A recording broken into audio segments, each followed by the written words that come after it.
চোররা চুরি করে সমাজ থেকে পকেট কেটে লুণ্ঠন করে যেই টাকা দিয়ে যায়, সেই টাকা যদি ফেরত আসে, সেই টাকা যদি সদ্ব্যবহার করা যায়, মায়েকে রানীর মর্যাদায় প্রতিষ্ঠিত করা হবে ইনশাআল্লাহ।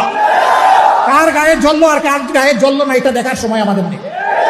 মারা 5 ঘন্টা কাজ করে 8 ঘন্টার বেতন পাবেন ইনশাআল্লাহ। তবে সেই 3 ঘন্টার বেতন শিল্প মালিকদেরকে দিতে হবে না, এটা দিতে বাধ্য থাকবে সরকার। একটা সমাজের ভিত্তি হচ্ছে পরিবার। পরিবার যে সমাজে সুন্দর, সেই সমাজ সুন্দর হয়। পরিবার যেখানে এলোমেলো, সেই সমাজ ধ্বংস হয়ে যায়। আমরা আজকে ধ্বংসের মধ্যে পড়ে গেছি।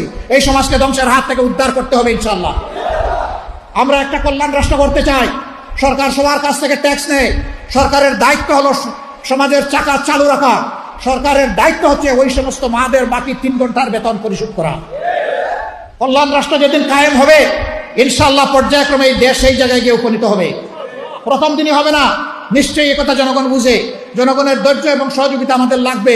জনগণের যদি আন্তরিক সহযোগিতা এবং ধৈর্য পায়, ইনশাআল্লাহ তা হবে। একজন পেটে গর্ভধারণ করলো, এরপরে বুকের দুধ দিয়ে বাচ্চাকে বড় করলো, আপনি কিছুই করলেন না, এটাকে বৈষম্য? সে সব কিছু করবে, আবার প্রফেশনাল লাইফে এসে আপনার মতো 8 ঘন্টা কাজ তাকে করতে হবে, এইটাই বৈষম্য।